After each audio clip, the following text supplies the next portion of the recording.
My name is Gemma, and I am 32 years old. All my life I tried to be the perfect daughter, the reliable one, the one who never caused trouble or asked for anything. That is, until that Sunday dinner when my parents casually laughed and announced my sister would just stay at my place for a while. I stood up, hands trembling, and said, "Funny, I have not lived there for 6 weeks." The room fell silent. My mom's voice cracked as she asked, "Wait then. Where exactly have you been staying?" Before I tell you how my family fell apart that night, let me know where you are watching from in the comments, and subscribe to hear what happened when my family finally realized they never really knew me at all. Growing up, I was always the responsible one. From the time I could tie my own shoes, my parents expected me to handle things on my own. My sister Zoe, on the other hand, was 3 years younger and treated like she was made of glass. When she cried, my parents rushed to comfort her.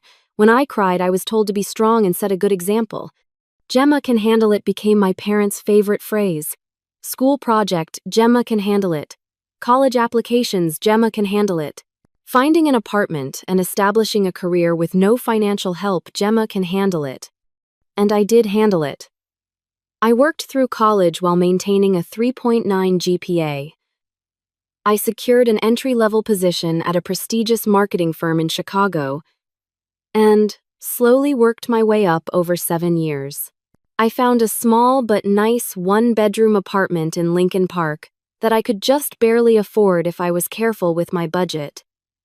It was mine, earned through countless overtime hours and sacrificed weekends. Every month when I paid rent, I felt a mixture of pride and resentment.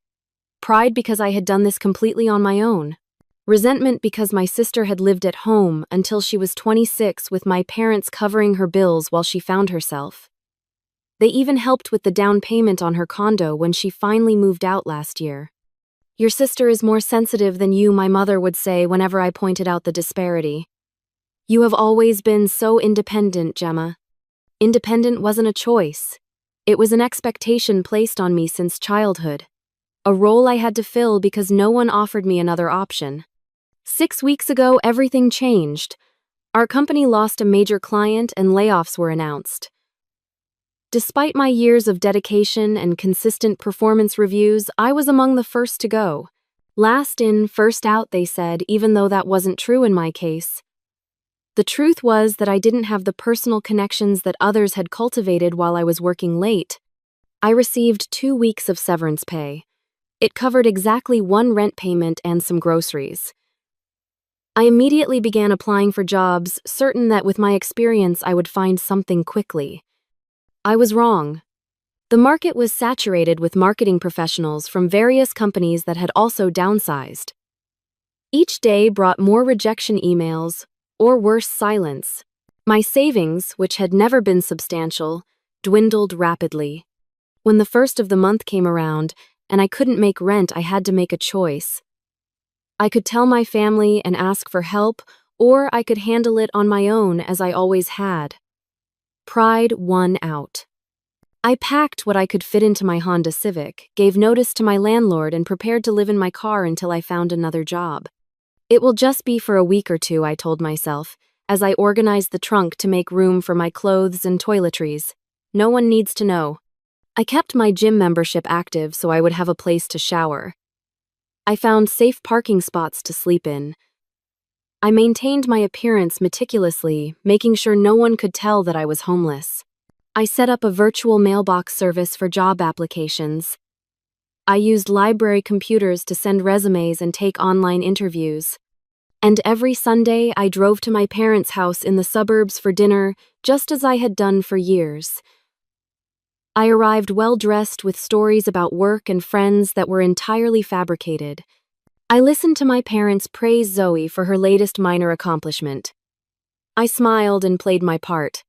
The dinners became both a lifeline and a source of growing resentment. They provided me with a good meal and a few hours in a real home once a week. But each time I became more angry at how oblivious my family was to my struggle. Not once did they ask how I was really doing. Not once did they notice the dark circles under my eyes that makeup couldn't quite hide. Not once did they question why I always arrived exactly on time for dinner and left promptly after dessert. 6 Sundays passed this way. 6 dinners where I smiled through gritted teeth as my mother asked Zoe detailed questions about her life, while only asking me, "How's work?" before moving on without waiting for a real answer. 6 evenings of my father patting Zoe on the shoulder proudly while barely acknowledging my presence. The resentment built inside me like pressure in a sealed container. Each dismissal, each moment of preferential treatment toward my sister, each casual assumption that I was fine because I was always fine added to it. I began to wonder if they would even notice if I stopped coming to dinner altogether.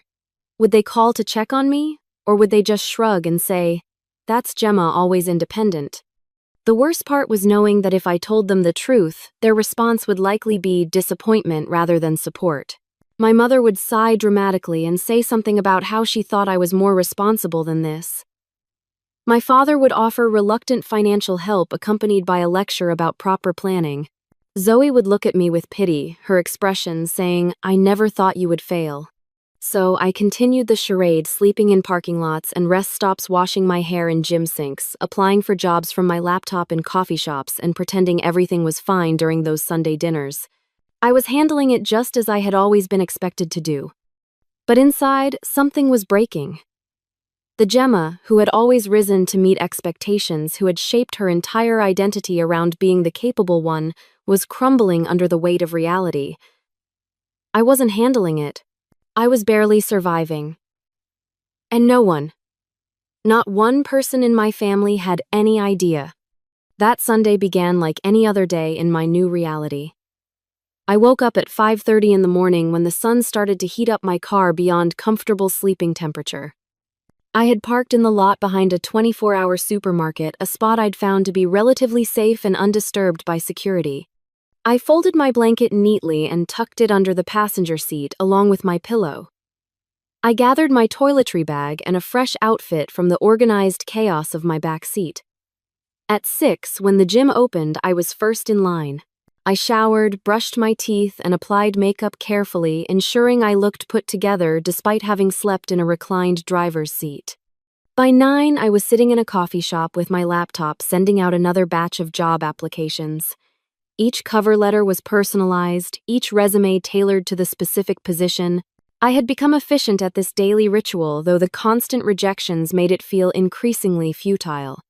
At 3, I began preparing for dinner at my parents'. I changed into a nicer outfit in a public restroom, a dark blue dress that my mother had always complimented. I stopped at a florist and bought a small bunch of daisies, not because I wanted to, but because arriving empty-handed felt wrong. The drive to the suburbs took 45 minutes. As always, I timed my arrival perfectly for 5 o'clock. Not early enough to have to make extended conversation, not late enough to be criticized for delaying dinner. My mother answered the door with flour on her apron. "Oh, you're here," she said, as if my consistent punctuality was surprising. "Zoe just called. She's running 15 minutes late." Of course she was. And of course it was fine. If I had been 15 minutes late, there would have been passive-aggressive comments throughout dinner about consideration for others' time. "I made lasagna," my mother continued as I followed her to the kitchen. Zoe's favorite. It had been Zoe's favorite for 30 years. Just once I wished my mother would make my favorite meal, but she probably didn't even know what it was. For the record, it's chicken pot pie with extra thyme. My father was in the living room watching a football game. He grunted a greeting without looking away from the screen. I placed the daisies on the coffee table near him. "Those for your mother?" he asked, finally glancing at me. "Yes," I replied, though they had been for both of them. "Nice," he said, attention already back on the game. I went to the kitchen to help my mother as I always did. She handed me plates to set the table, talking the entire time about Zoe's latest achievement, a small promotion at the clothing boutique where she worked. "Assistant manager now," my mother said proudly. "And they're giving her business cards. Real business cards with her name on them." I nodded and smiled, not mentioning that I had had business cards for years at my previous job. or that assistant manager at a boutique was hardly comparable to my former position as marketing strategist for national campaigns. But those comparisons weren't fair, I reminded myself. Zoe was doing her best. It wasn't her fault our parents had different standards for us. The doorbell rang at 5:20 and my mother rushed to answer it, abandoning the salad she'd been asking me to help with. I heard Zoe's voice animated and loud, followed by my father's enthusiastic greeting. By the time they entered the kitchen, the three of them were laughing about something. "Gemma," Zoe said, giving me a quick hug. "You look nice. That dress brings out your eyes." I thanked her, noting that she was wearing jeans and a casual top. I was perpetually overdressed for these dinners, another sign of trying too hard that no one seemed to notice. We sat down to eat, and the conversation immediately centered on Zoe. Her promotion. Her recent date with a new guy that hadn't gone well. Her thoughts about maybe taking a photography class. Her complaints about a difficult customer at the boutique. I ate quietly, offering appropriate responses when directly addressed, which wasn't often. The lasagna was good, but it sat heavily in my stomach, mixing with the anxiety that had become my constant companion. So my mother said during a rare lull in the conversation, "Zoe has some news." Zoe looked down at her plate, suddenly less animated. "It's not a big deal, Mom." "Of course it is, honey. Family helps family." My mother patted Zoe's hand. Zoe and Mark broke up. Mark was the boyfriend Zoe had been living with for the past 8 months. This was the first I'd heard of any trouble between them. "I'm sorry," I said automatically. "It's for the best," Zoe shrugged. "But he's keeping the apartment since it's closer to his work, so I need to find a new place." I felt a tingle of warning at the back of my neck. "Which brings us to the favor," my mother continued. "It will just be for a little while, until Zoe finds her own place." My father joined in. "We were thinking, since you have that spare bedroom in your apartment." They hadn't even asked it as a question. There was no spare bedroom in my one-bedroom apartment. Zoe had visited once, shortly after I moved in. Had she forgotten? Had they all forgotten? "We know it's an imposition," my mother continued, "but family helps family. And it would just be for a month or two." A month or two? In an apartment I no longer had. With what money, on what bed? My father chuckled, "Plus Zoe can help with the rent. That Lincoln Park place of yours isn't cheap." They were still talking as if my life was exactly as it had been 6 weeks ago. As if nothing had changed. As if they actually knew anything about my reality. The pressure that had been building for weeks suddenly reached its breaking point. 6 weeks of sleeping in my car. 6 weeks of showering at the gym. 6 weeks of pretending everything was fine while my life fell apart. 6 weeks of them not noticing anything was wrong.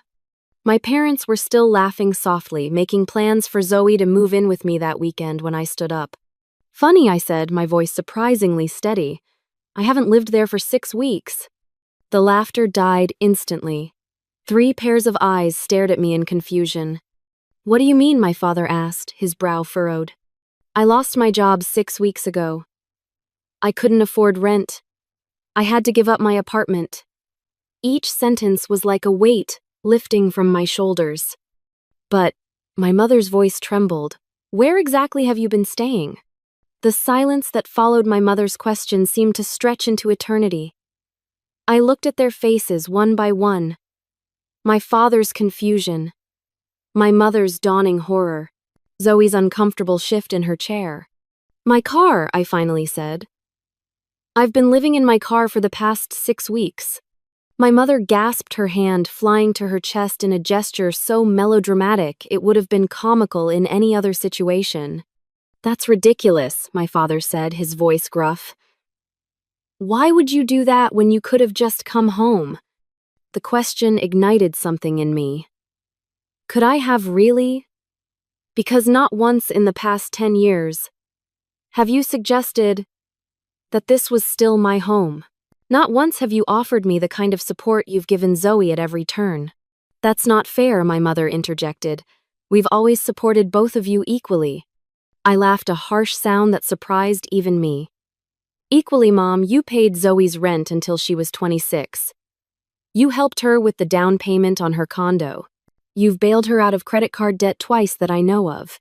Meanwhile, I worked through college, took out student loans that I'm still paying off, and have received exactly zero financial help since I turned 18.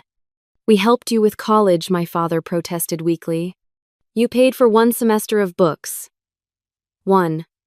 I paid for everything else myself. My mother was crying now, tears streaking her makeup.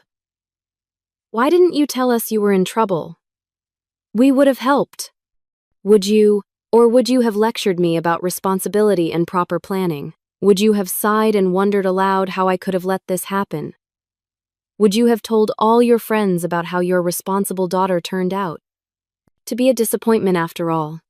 Zoe spoke up for the first time. Gemma, that's not fair. Mom and Dad love you. I turned to her. This isn't about love, Zoe.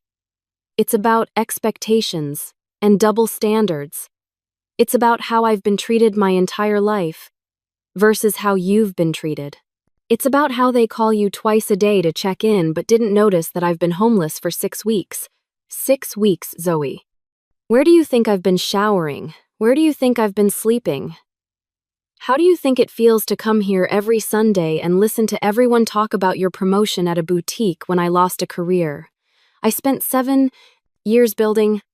We didn't know, my father said, his voice softer now. That's exactly the problem. You didn't know because you didn't ask. You didn't know because you've never been interested in my life beyond the surface level. You didn't know because it's always been easier to assume I'm fine, that I can handle everything while you focus all your attention and concern on Zoe. That's not true, my mother sobbed. We've always been so proud of you. Proud of what exactly? Can you name one accomplishment of mine from the past year? Can you tell me what my last big project at work was? Can you tell me who my friends are? What I do in my free time? Anything substantive about my life at all? The silence that followed was answer enough. Do you remember when I made honor roll every semester in high school? I continued, unable to stop now that the floodgates had opened. Zoe brought home 1A, and you took her out for ice cream to celebrate. I brought home straight A's, and you said, that's what we expect from you, Gemma. My father shifted uncomfortably. We never meant to make you feel less important. But you did. Every time you dropped everything to attend Zoe's school events but told me you couldn't make mine because of work. Every time you spent hours helping Zoe with homework but told me I was smart enough to figure it out on my own. Every time you praised her for tiny achievements while taking mine for granted. Memories flooded back, sharp and painful. Remember my college graduation? You showed up an hour late because Zoe had a minor fender bender that morning. She wasn't hurt, the car had a small dent, but that was more important than being on time to see me graduate summa cum laude. That's not what happened, my mother protested weakly. It is exactly what happened. Just like when I got my promotion 2 years ago and told you at Sunday dinner, and you changed the subject to Zoe's new haircut. Or when I ran that marathon last year and you forgot it was happening even though I'd been talking about it for months. My father's face had grown increasingly red. You're exaggerating. We've always treated you both the same. Dad, I have been sleeping in my car for 6 weeks. I've been coming here every Sunday, and not one of you noticed anything was wrong. How is that treating us the same? You should have told us, he exploded, pounding his fist on the table, making the dishes rattle. How are we supposed to know if you didn't say anything? You've always been independent, always handled things yourself. We respected that about you. It wasn't respect, I said quietly. It was convenience. It was easier to assume I was fine than to actually pay attention and notice I wasn't. It was easier to focus all your energy on Zoe because she demanded it while I did what I was taught to do from childhood, handle it myself and never complain. My mother was sobbing openly now. I can't believe you've been living in your car. My daughter homeless. What will people think? And there it was. Not concern for my well-being, but concern for appearances. How this would reflect on her. That's all you care about, isn't it? What people will think. Not the fact that I've been struggling. Not the fact that I've been alone through the hardest time in my life. Just how it makes you look. That's not what I meant, she backtracked. It's exactly what you meant. I stood up, grabbing my purse. I need some air. Don't you walk out of this house, young lady, my father commanded, his voice, sharp with authority that had worked on me for decades. But not tonight. I'm 32 years old, Dad. I'm not a young lady you can order around. And this stopped feeling like a home to me a long time ago. I walked out, ignoring their calls for me to come back. In the driveway, I got into my car, my home for the past 6 weeks, and finally let myself cry. Deep, gut-wrenching sobs that I'd been holding back for so long. I cried for the little girl who had always tried so hard to be what her parents wanted. I cried for the woman who had lost everything and been too proud to ask for help. I cried for the family dynamics that had brought us to this point. Through the windows of the house, I could see them still at the dining table, gesturing and talking animatedly. My mother was still crying. My father looked angry. Zoe sat with her head down. They were probably talking about me, about my ingratitude, about how I had ruined a perfectly nice family dinner with my outburst. Or maybe, just maybe, they were finally seeing the truth. The week that followed was one of the hardest of my life. My phone buzzed constantly with texts and calls from my family, but I couldn't bring myself to answer. What more was there to say? I had finally told them the truth, and their reactions had only confirmed what I'd always suspected: they didn't really know me at all. My mother's texts alternated between guilt trips. I cried all night thinking about you in that car, and demands, "Call me right now, young lady." My father left gruff voicemails ordering me to stop this nonsense and come home. Zoe's messages were gentler, asking if I was okay and where I was staying, but I couldn't respond to her either. Not yet. Meanwhile, my situation was getting worse. The emotional toll of the confrontation had affected my job search. I was too drained to put on a convincing facade during interviews. I started showing up late to virtual meetings because I'd overslept in my uncomfortable car. My appearance, which I'd maintained so carefully, began to slip as depression took hold. My funds were nearly depleted. I had less than $100 to my name, which needed to cover gas, food, and the gym membership that provided my only access to a shower. I started skipping meals, eating once a day from the dollar menu at fast food restaurants. I canceled streaming subscriptions that had been my only entertainment during long, lonely nights in the car. 10 days after the family dinner, a severe thunderstorm hit Chicago. I was parked in what I thought was a safe spot, but around 2 in the morning, I woke to water seeping into the car. The street had flooded, and water was coming in through the door seals. In a panic, I started the engine and tried to move to higher ground, but it was too late. Water had reached the engine, and the car sputtered and died. I grabbed my laptop phone and the folder containing my important documents and waded through knee-deep water to the sidewalk. I stood there in the pouring rain, watching as water filled my car, my home, taking with it most of my remaining possessions.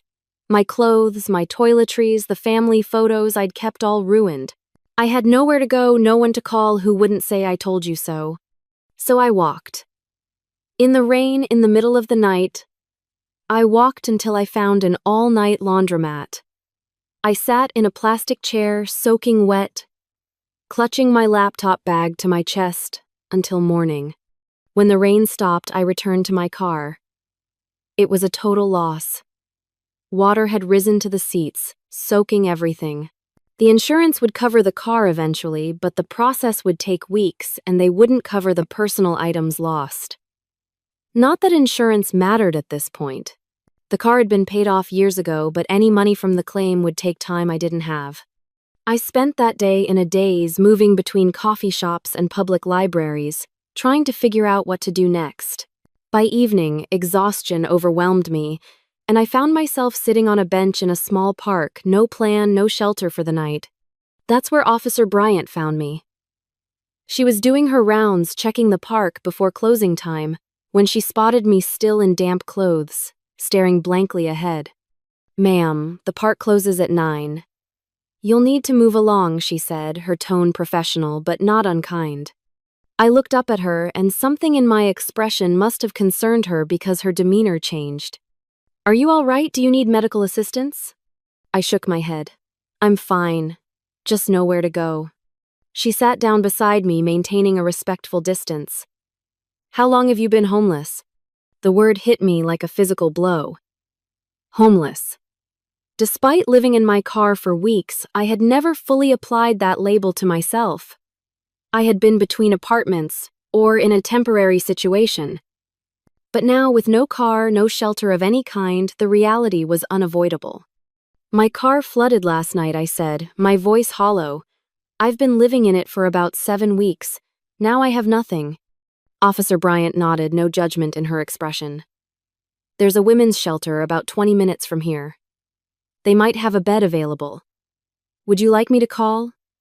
And check? Pride, that destructive force that had kept me from asking for help for so long, reared up again. I almost said no. Almost told her I would figure it out on my own as I always had. But I was tired. So very tired of handling everything alone. Yes, I whispered. Please. She made the call, confirming they had space, then offered me a ride. The shelter was called New Beginnings, a name that felt both hopeful and devastating as we pulled up to the nondescript building. Inside, a woman named Lucia helped me check in, asking questions about my situation with a gentle directness that broke through my remaining defenses. When she asked if I had family I could contact, I broke down, completely sobbing as I tried to explain the complicated dynamics that had left me feeling unable to turn to them. Family isn't always what we need in crisis, Lucia said, handing me a tissue. Sometimes we need strangers who can see us clearly without the baggage of history.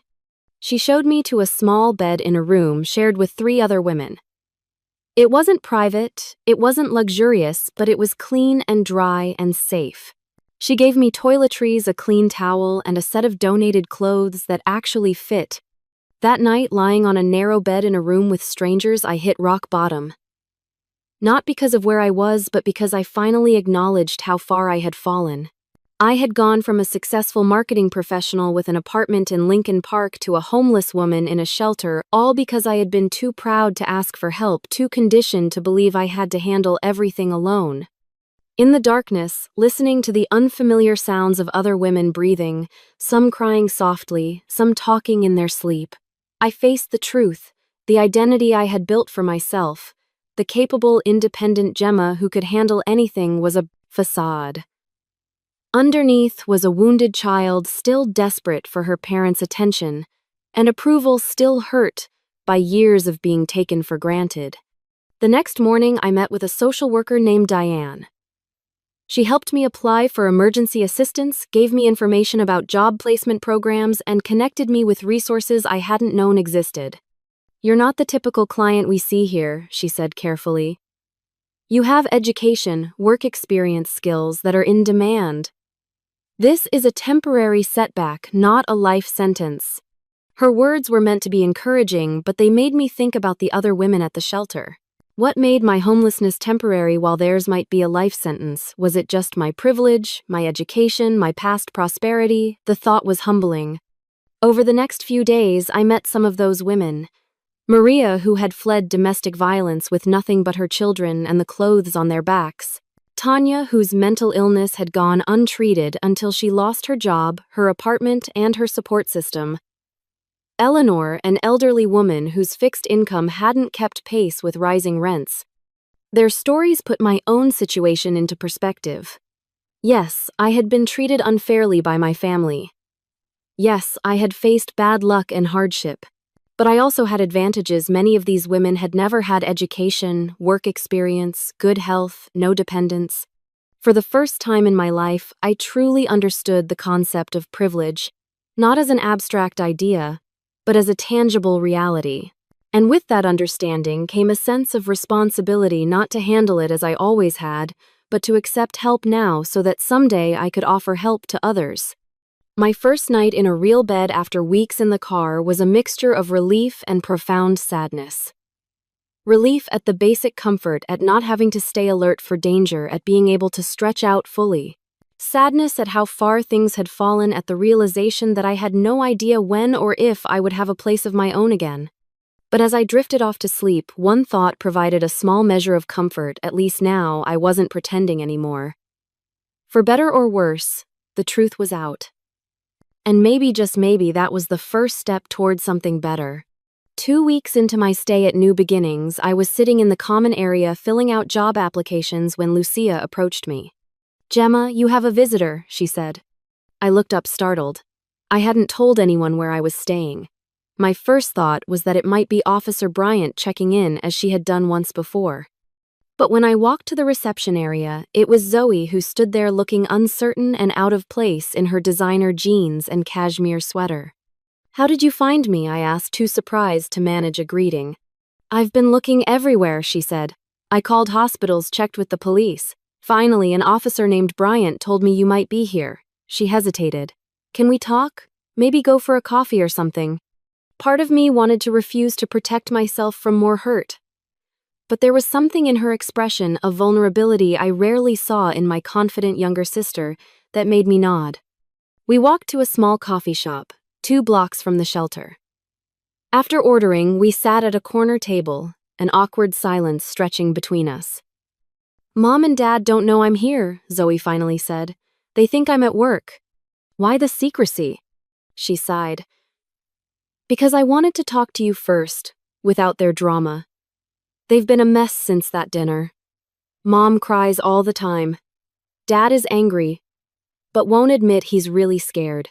They keep trying to figure out where you might be staying, but they're looking in all the wrong places. Hotels, friends' houses, even extended stay motels. It never occurred to them that you might be in a shelter. It never occurred to me either until recently, I admitted. "Gemma, I am so sorry." Zoe's eyes filled with tears. "I had no idea things were so unbalanced between us. I never saw it." "Why would you? You were the beneficiary." "That's not fair. I didn't ask to be treated differently." "Didn't you, all those times you called them for money, for help, for emotional support? All those times you let them bail you out of situations I had to handle on my own?" Zoe looked down at her coffee. "I never thought about it that way. I just thought, that's what parents are for. To help when you need it. For you, maybe. Not for me. I see that now. And I feel terrible. Not just because of what happened to you, but because I've been part of the problem.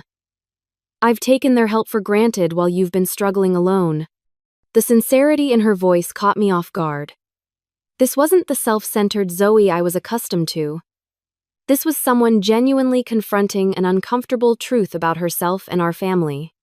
"I've been looking for you every day," she continued, "driving around the city checking places you might be. I was so worried." "Why, you've never worried about me before." She winced. "I deserve that. But it's not entirely true. I've always admired you, Gemma. You seemed so put together, so capable. I never thought you needed anything from anyone. I certainly never thought you needed me." The irony wasn't lost on me. My competence, the very quality that had made my parents neglect me, had also created distance between my sister and me. "What happened with your car?" Zoe asked. "Your text said something about a flood?" I explained about the thunderstorm, the flooded street, losing most of my possessions. As I talked, I realized it was the first time in years I had shared a genuine problem with my sister without minimizing or putting on a brave face. "That's awful," she said when I finished. "What are you going to do now?" "Keep looking for jobs. Stay at the shelter until I can afford a place. Start over, I guess." Zoe took a deep breath. "I have a suggestion, but promise you won't immediately say no. Come stay with me." "What, you don't have a place? You broke up with Mark, remember? That's what started this whole mess." "I do have a place. I never moved in with Mark. That was just something Mom and Dad assumed and I never corrected them." She looked embarrassed. "I've had my own apartment for 3 months. It's small, just a studio in Wicker Park, but the couch pulls out. You could stay until you get back on your feet." I stared at her, trying to process this information. "You lied about living with Mark, why?" "Because I was embarrassed. We dated for 8 months but never moved in together because he didn't want to commit. When we broke up, it was easier to let Mom and Dad think we had been living together than admit the truth." She gave a small, self-deprecating laugh. Apparently, dishonesty runs in the family. I wasn't dishonest, I protested. I just didn't tell them everything. Neither did I. That's kind of my point. We've both been playing roles in this family. You're the capable one who never needs help. I'm the fragile one who always needs rescuing. Neither is the whole truth. I considered her offer. Staying with Zoe would be a step up from the shelter, but it also meant becoming vulnerable with someone I had always competed with, someone I wasn't sure I could trust. I don't know, Zoe. We've never been close. We might kill each other in a small space. Probably, she agreed with surprising candor. But it would be better than a shelter, wouldn't it? And maybe it's time we got to know each other as adults, not just as the roles we were assigned as kids. Her words echoed my own recent realizations. We had both been playing parts in our family dynamic for so long, neither of us really knew who the other was beneath those roles. Mom and Dad don't know about your apartment number, and they don't need to know you're staying with me either. Not until you're ready to deal with them. The offer of space of time to heal before confronting my parents was tempting. But pride, that old enemy, rose up again. I don't want charity, Zoe. Not even from you. It's not charity, it's family. She reached across the table to touch my hand. Real family, not the dysfunctional version we've been living with. Let me help you, not because you need it, but because I want to. Because that's what sisters should do for each other. I looked at her, really looked at her, perhaps for the first time in years. Behind the perfect makeup and trendy clothes was a woman trying to make amends, to build a bridge across years of inequity and distance. Okay, I said finally, but I'll contribute as soon as I can. And this is temporary. Of course, she agreed quickly. Totally temporary. That afternoon, I packed my few remaining possessions from the shelter, thanked Lucia and Diane for their help, and followed Zoe to her apartment. It was indeed small, a converted loft space with high ceilings and exposed brick, furnished with an eclectic mix of thrift store finds and a few expensive pieces. The promised pull-out couch looked reasonably comfortable. Make yourself at home, Zoe said, showing me where to put my things. Bathroom's through there. Kitchen's basically just that counter with the microwave and mini fridge, but it works. As I settled in, Zoe busied herself making tea, chattering nervously about her job at the boutique, her photography hobby, a documentary she'd watched recently. It was awkward, this new dynamic between us, but there was also something refreshing about it. Without our parents as an audience, without the established patterns of our relationship, we were finding our way to a new kind of sisterhood. That evening, over takeout Thai food, Zoe surprised me again. I have a friend who works at Digital Edge Marketing, she said casually. They're looking for someone with experience in campaign strategy. I mentioned you, and she said to send your resume directly to her. I nearly choked on my pad thigh. You did what? When? Last week when I was looking for you, I figured you'd need a job, and Sarah's always complaining about how hard it is to find people with real experience. She shrugged as if it was no big deal. I sent her your LinkedIn profile. Hope that's okay. It was more than okay. Digital Edge was a respected firm, smaller than my previous employer, but known for innovative campaigns and a positive work culture. It was exactly the kind of place I had been trying to get an interview with. Zoe, I thank you. That's incredibly thoughtful. She smiled, a genuine smile without the competitive edge I was used to seeing. That's what sisters do, right? Look out for each other. As we ate and talked, I began to see glimpses of a Zoe I hadn't known existed. She was funny and insightful, with a sharp eye for detail that served her well in both retail and photography. She spoke about her own struggles with our parents' expectations, how the role of the fragile one had become a cage she didn't know how to escape. They still treat me like I'm 16, she complained. Dad tried to talk me out of renewing my lease because he thinks living alone is too much responsibility for me. I'm 29, for God's sake. At least they care enough to worry, I countered. It's not worry, it's control. They don't think I can make good decisions, so they try to make them for me. It's suffocating. I saw then that the preferential treatment I had resented came with its own price.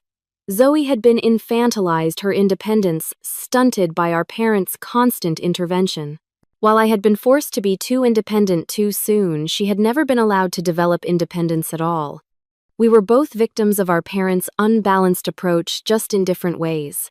The realization didn't erase years of hurt, but it did help me see my sister with new empathy. That night, lying on the pull-out couch, listening to Zoe's soft breathing from the bed on the other side of the small apartment, I felt something I hadn't felt in weeks: hope. Not just for a job or a place to live, but for a relationship with my sister that might become something meaningful, something healing for both of us. It wasn't a solution to all my problems. I still had no home of my own, no job, no financial security. I still had to face my parents eventually. But for the first time, I didn't feel completely alone in the struggle. And that, small as it was, felt like a turning point. The interview with Digital Edge went better than I could have hoped. Sarah, Zoe's friend, turned out to be the creative director, a position with significant influence in hiring decisions. She was impressed by my portfolio and experience, and 2 days after the interview, I received a job offer. The salary was slightly less than my previous position, but the company offered better benefits, including mental health coverage that would help me address the anxiety and depression that had intensified during my homelessness. Living with Zoe was challenging at times. Her sleep schedule was erratic, her housekeeping questionable, and her tendency to borrow my clothes without asking hadn't changed since childhood. But there were good moments too. Late-night conversations about our shared childhood seen through different perspectives. Movie marathons on weekends. Cooking lessons where I taught her basic skills our mother had never bothered to share with her. We established a routine. I took the early shower, made coffee, and was usually out the door by 7:30. Zoe rarely woke before 9, working later shifts at the boutique. Evenings were our time together, debriefing our days over whatever simple meal I had prepared or takeout Zoe had brought home. With my first paycheck, I insisted on contributing to rent and utilities. With the second, I opened a new savings account, determined never to be financially vulnerable again. By the third month, I had enough set aside to start looking for my own place, though I was in no rush. Despite our occasional friction, Zoe and I had found a comfortable rhythm in our shared space. Throughout this time, our parents continued to call and text.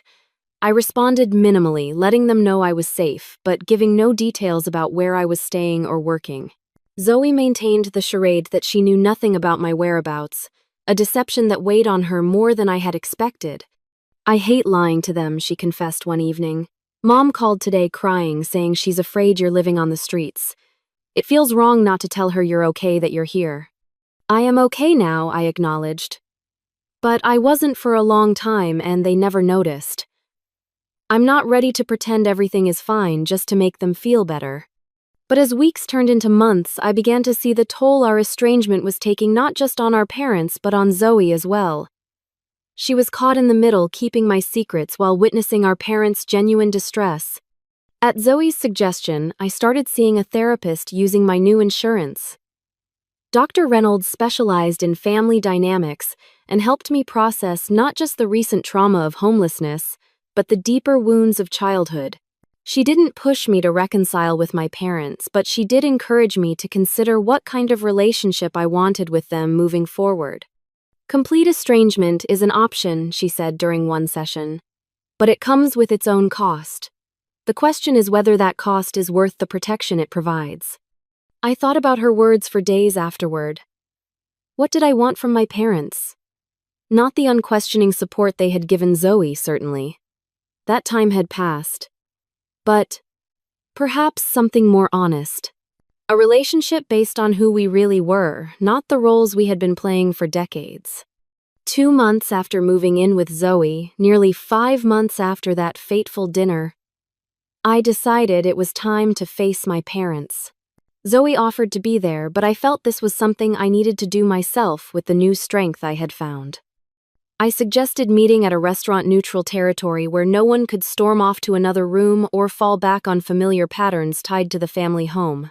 I chose a small Italian place downtown, public enough to discourage dramatic scenes but quiet enough for serious conversation.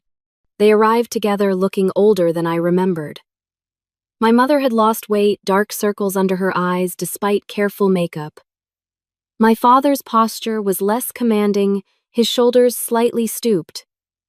They spotted me at the corner table and rushed over my mother, reaching to embrace me before stopping herself, uncertain of my response. "Gemma," she said, her voice breaking, "you look well." "I am well," I replied, gesturing for them to sit. "Thank you for coming." "Of course we came," my father said gruffly. "We've been worried sick. Where have you been staying? Zoe swears she doesn't know, but we thought—" "I'm not here to be interrogated," I interrupted. "I'm here to talk about our relationship and what happens next." My mother wiped away a tear. "We've been so worried. All these months not knowing if you were safe. I understand that you've been worried, but I need you to understand why I needed space, why I still do." "We understand," my father said quickly. "You were going through a hard time and we were insensitive. We should have noticed something was wrong." It was exactly the kind of pat response I had expected, glossing over the deeper issues. "This isn't just about the past few months. It's about a lifetime of imbalance in our family. It's about how you've treated Zoe and me differently since we were children." "That's not true," my mother protested automatically.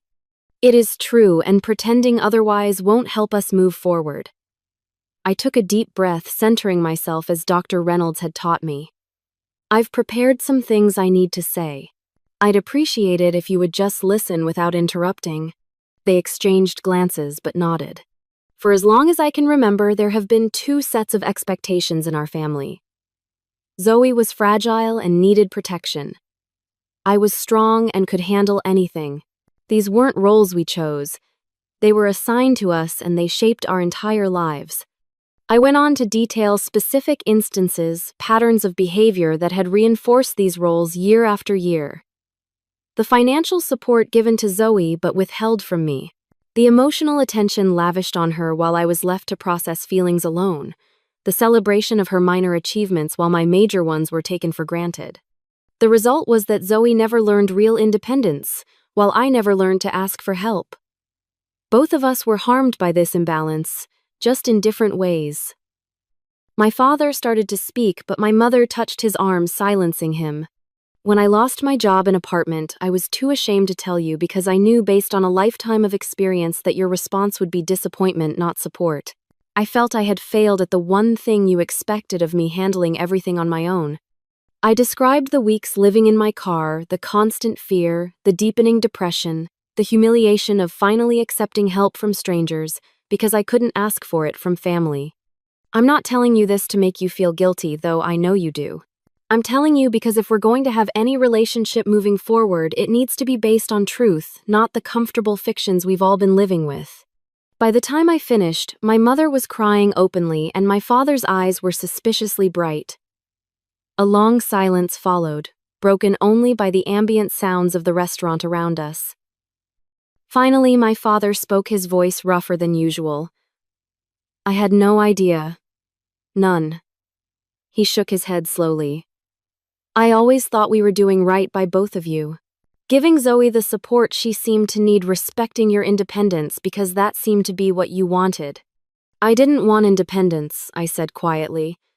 "I needed it because I wasn't given another option." "Oh, Gemma." My mother reached across the table, stopping short of touching my hand. "I've been thinking about what you said at dinner that night, going over and over it in my mind, about the honor roll and your graduation and all those other moments. You're right. We did take you for granted. We did expect more from you than from Zoe. I don't know why we fell into that pattern, but we did, and I'm so sorry." Her apology seemed genuine, but I had heard her apologies before, usually followed by a quick return to old behaviors. "I appreciate that, Mom. But what I need to know is whether anything will actually change, because I can't go back to the way things were." "What do you want from us?" my father asked, direct as always. "Honesty. Recognition of who I really am, not who you've decided I am. Respect for my boundaries. And most importantly, a willingness to examine your own behavior instead of getting defensive when I point out problems." My father nodded slowly. "Those seem like reasonable requests." "They're not requests, Dad. They're requirements for me to have a relationship with you going forward. My directness startled him, but after a moment he nodded again. Fair enough. My mother dabbed at her eyes. Where are you living now? Are you safe? Do you have a job? The questions were predictable, her way of trying to establish that I was okay so she could feel better. But for the first time I sensed genuine concern beneath the self-interest. I'm in a safe place. I have a good job. That's all I'm comfortable sharing right now. But when will we see you again? She pressed. When can we talk more? I don't know yet. This conversation was a first step, not a resolution. I need time to process, and I need to see evidence that you're both willing to change how you relate to me. My father, who had been unusually quiet, suddenly spoke with unexpected vulnerability. I thought I was being a good father by treating you like an adult, by not hovering or interfering. I see now that I was just avoiding the harder parts of parenting. His voice cracked. I failed you, Gemma. Not just these past months, but for years. And I don't know if you can forgive that, but I hope someday you'll give me the chance to be the father you deserved.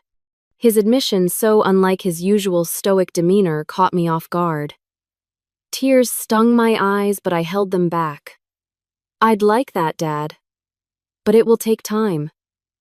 My mother reached for my hand again, and this time I let her take it. Whatever you need, however long it takes. We'll wait. We'll do better. Just please don't disappear again. I made no promises, but I did agree to text them once a week to confirm I was okay. It wasn't the tearful reconciliation they might have hoped for, but it was honest. And for the first time in my relationship with my parents, honesty felt more important than harmony. As I walked away from the restaurant that evening, I felt different. Not healed, not whole, but perhaps on the way to becoming something new. Something authentic. I had faced my parents without either submitting to their narrative or attacking in anger. I had spoken my truth and set my boundaries. I had acted not from the script of the perfect daughter, but from the core of who I really was. It was terrifying. It was liberating. It was just the beginning. 6 months after that dinner with my parents, I moved into my own apartment. It was smaller than my previous place in a less prestigious neighborhood, but it was mine, paid for with my own hard-earned money from my new job. The day I signed the lease, I felt a sense of accomplishment deeper than any promotion or award I had ever received. Zoe helped me move in, carrying boxes and arranging furniture with surprising enthusiasm. Our months as roommates had transformed our relationship from distant competitors to genuine friends. We still disagreed, still irritated each other at times, but there was a foundation of trust and understanding that had never existed before. I'm going to miss having you around, she admitted as we collapsed onto my new couch after a day of moving. Who's going to force me to clean the bathroom now? I laughed. You're an adult. Figure it out. See, that's exactly what I'll miss. Your tough love. But we both knew our relationship wouldn't end with my move. We had established a tradition of weekly sister nights alternating between our apartments, watching bad reality television, and talking about everything from work, drama, to childhood memories re-examined through adult perspectives. My relationship with my parents was evolving more slowly. The weekly texts had expanded to occasional phone calls, carefully neutral at first, gradually becoming more meaningful. My mother was trying in her way to see me as I was, rather than as she had always defined me. My father was making efforts to engage with my life, asking questions about my work and actually listening to the answers. 2 months ago, I had invited them to my new apartment for dinner, the first time I had seen them in person since our restaurant meeting. It was awkward, with long silences and moments of tension, but also glimpses of something new. My father complimented my cooking without comparing it to Zoe's. My mother asked about my job without immediately changing the subject to family gossip. Small steps, but significant ones. The biggest change, however, was within myself. Therapy had helped me recognize patterns I had internalized from childhood: the compulsive self-reliance, the inability to ask for help, the constant need to prove my competence. I was learning to be vulnerable, to reach out when I needed support, to set boundaries without guilt. My experience with homelessness had stripped away the identity I had constructed around career success and financial stability. In losing everything, I had been forced to confront who I was beneath those external markers of worth. The journey back from that rock bottom had taught me resilience, but also the value of community. I began volunteering at New Beginnings once a month, bringing donations and helping women create resumes or prepare for interviews. I saw Lucia and Diane occasionally grateful for their role in my darkest moment. Officer Bryant and I had coffee once, an unexpected friendship born from her compassion on that rainy night. The shame I had felt about my period of homelessness gradually transformed into something else. A deep empathy for others in crisis. An understanding that circumstances can change for anyone, and a commitment to creating safety nets that I, by others, had lacked. My new job at Digital Edge was challenging but fulfilling. I had been promoted twice in 6 months. My experience and creativity valued in ways my previous employer had never recognized. The company culture encouraged work-life balance, a concept I was still learning to embrace after years of overwork. One unexpected outcome of my journey was finding community beyond family ties. I had joined a book club, made friends with neighbors in my building, reconnected with former colleagues. My world, which had once revolved entirely around work and obligatory family interactions, was expanding in ways that enriched and supported me. As for my parents, I was learning to see them not as the all-powerful figures of childhood, but as flawed humans who had done their best with the tools they had. Their best hadn't been good enough, had caused real harm that couldn't be erased with apologies. But understanding the roots of their behavior helped me separate from the pain without carrying bitterness forward. The process of rebuilding family relationships on new foundations was ongoing, with setbacks and progress in equal measure. My mother still occasionally slipped into old patterns, comparing me to Zoe or dismissing my feelings. My father still struggled to express emotion directly, but they were trying, and so was I. Last Sunday, I hosted a family dinner in my new apartment, not out of obligation, but because I chose to. Zoe brought dessert. My parents brought a housewarming gift, a set of cooking pots I had mentioned wanting. We ate, talked, laughed a little. There were moments of tension, old dynamics threatening to resurface, but also moments of genuine connection. As they were leaving, my father hugged me, whispering, "I'm proud of you, Gemma. Not for what you do, but for who you are." It was perhaps the first time he had expressed pride in me, without reference to achievement or capability. Just pride in my existence, my personhood. It wasn't everything, but it was something real. That night alone in my new home, I reflected on the journey that had brought me here. From perfect daughter, to homeless woman, to someone finding her own path. From a family built on assigned roles to relationships based on truth. From shame to self-acceptance. From isolation to connection.